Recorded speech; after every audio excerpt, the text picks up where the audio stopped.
Et c'est parti pour le module de cours sur la discipline de la cristallographie, qui est l'étude des cristaux en sciences. Et pour le cours 1, on va étudier le plus simple des cristaux, le sel de cuisine NaCl, sel de cuisine qu'on retrouve dans l'eau de mer. Alors, composition basique de l'eau de mer.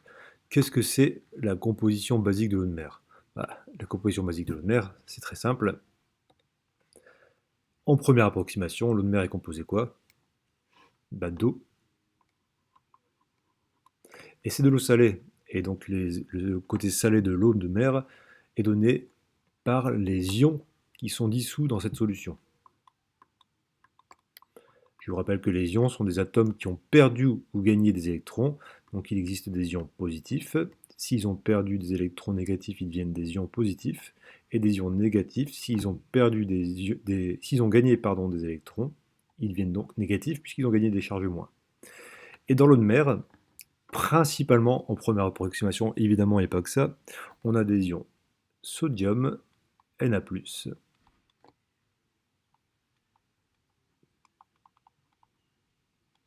et des ions chlorure, Cl-.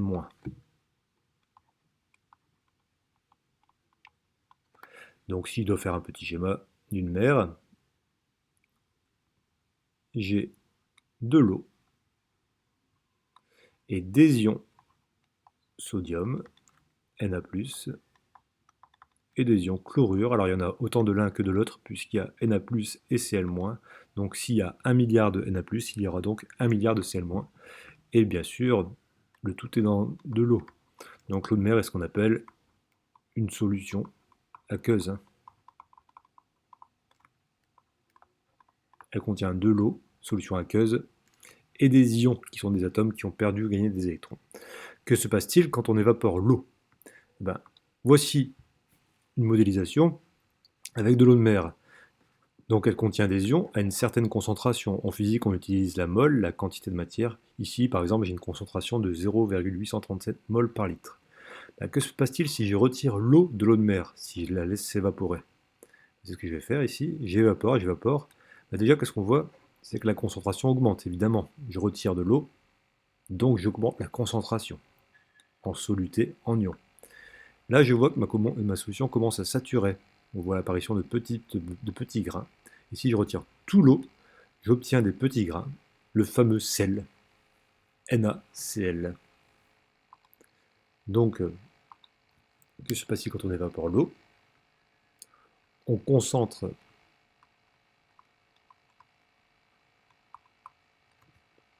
la solution. Jusqu'à apparition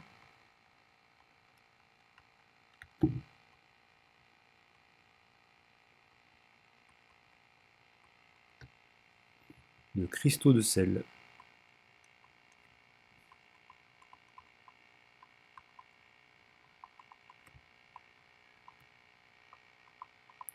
Et ces cristaux de sel, c'est l'association entre des Na+, et des Cl- qui se lient entre eux et qui forment ce qu'on appelle un cristal, ce qu'on verra après.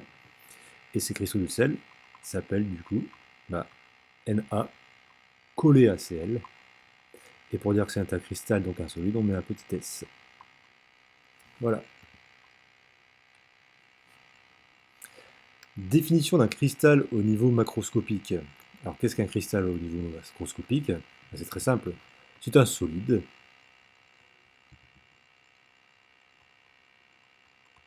C'est un solide déjà. Et si on regarde bien, un cristal a toujours des arêtes bien définies. C'est-à-dire qu'il n'y a pas de courbe aux arêtes. Alors, aux arêtes, c'est au côté. Au côté, si vous préférez. Bien défini.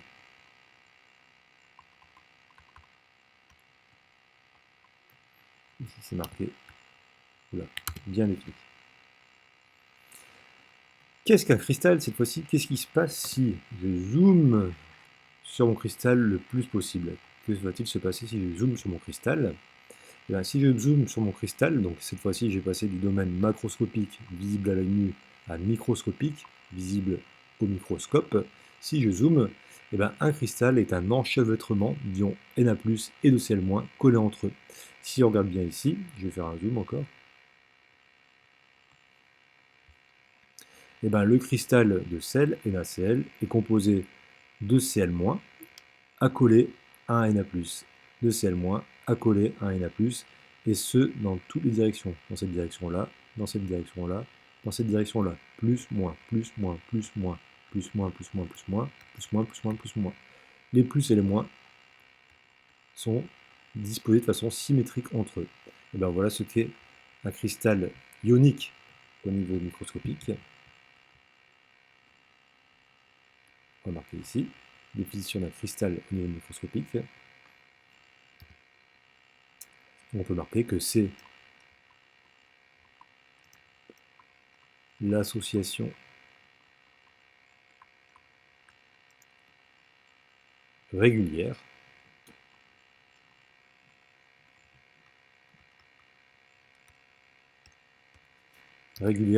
dans le sens où c'est toujours pareil, symétrique, association régulière dans les trois dimensions.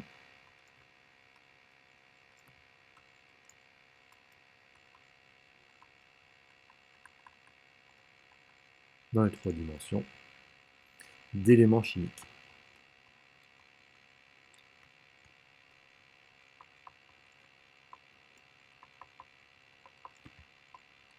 D'éléments chimiques. Alors ici, c'est Na+, et Cl-. Et si on rezoome encore un peu plus, voyons voir ce qui se passe. Ici,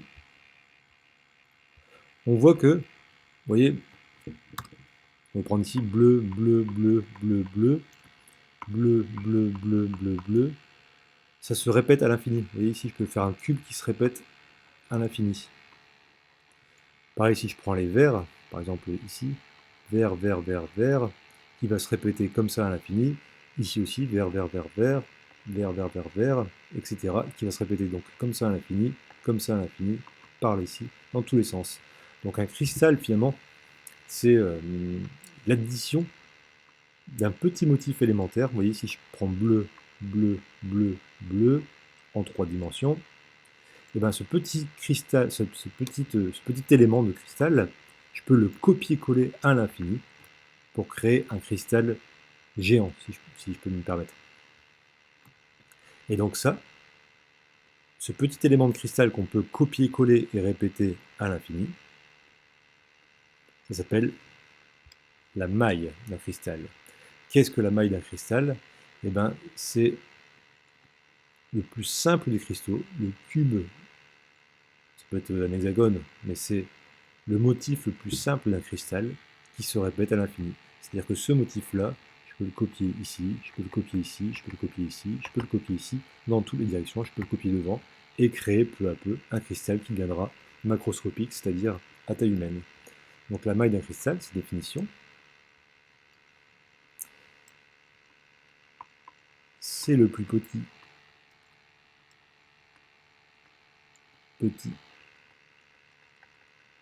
motif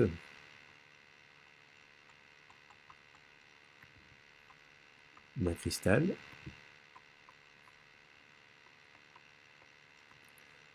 que l'on peut copier-coller. Je pense que ça parle bien comme ça, que l'on peut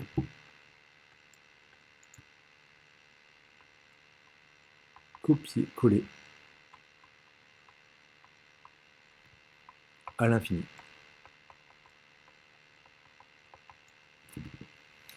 Vous voyez, si je fais une échelle de taille, ça c'est l'échelle de taille, c'est l'échelle de 1 mm, mettons. Tout ça, c'est à peu près 1 mm. Ici, sur l'échelle de taille, je suis à entre 10 et 20 nanomètres, 10 puissance moins 9, alors que milli, c'est millième, 10 puissance moins 3, nano, 10 moins 9. Et là, c'est encore plus petit. Ici, par exemple, j'ai 1 nanomètre. Donc, environ 1 nanomètre, 10 moins 9. Donc, la grandeur qui est là, c'est la grandeur qui est ici, vous voyez. Ce petit truc-là, c'est ici. Et évidemment, il faut qu'on définisse un peu de vocabulaire pour terminer. Ici, c'est là où se trouvent les éléments chimiques. Alors, ici, c'est un cristal très simple, c'est un cube. Il existe plein de cristaux différents. Donc, c'est les éléments.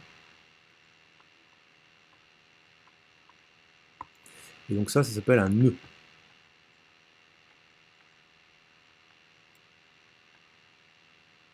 C'est-à-dire que ça fait des nœuds. Un nœud, un nœud, un nœud, un nœud.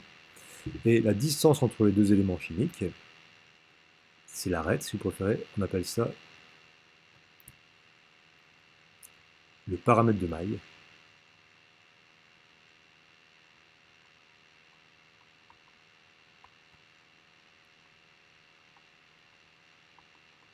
Donc c'est juste une distance, ça se note A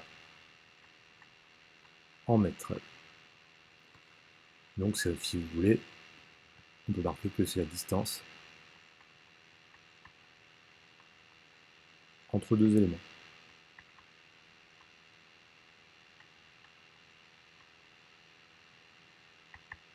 Vous voyez, cette grandeur-là s'appelle A. C'est le paramètre de maille. Et chaque cristal a un paramètre de maille différent, puisque les grandeurs sont différentes. Voilà pour les définitions. Et dernière chose avant de finir la vidéo, on vous demande maintenant de faire une activité, représenter un cristal. Alors, il faut bien lire l'activité, bien sûr. Observation d'un cristal de mer au niveau macroscopique. Donc là, vous allez observer un grain de sel de mer à l'aide de votre smartphone en mode photo, zoom au maximum, comme si vous faisiez une photo macro avec un comment dire, un microscope. Prendre une belle photo pour avoir un point bonus. N'hésitez pas à utiliser une loupe même. Et schématiser l'aspect de ce cristal en 3D, c'est-à-dire vous faites un schéma 3D de ce que vous observez. Et ensuite, on va plonger dans le monde microscopique grâce à une observation, à une simulation. Lancez l'application web ci-dessus avec votre smartphone. Dans choix de la structure, choisir NaCl, CFC, NaCl parce qu'on étudie le cristaux de ciel aujourd'hui. Et dans le paramétrage de l'affichage, choisir vue éclatée. Et là, vous répondez aux questions et il faudra refaire ce que vous observez ici en 3 dimensions et appeler le prof pour vérifier. Alors je vous montre quand même l'application. Ici, choix de la structure, je vais aller dans NaCl. Oui.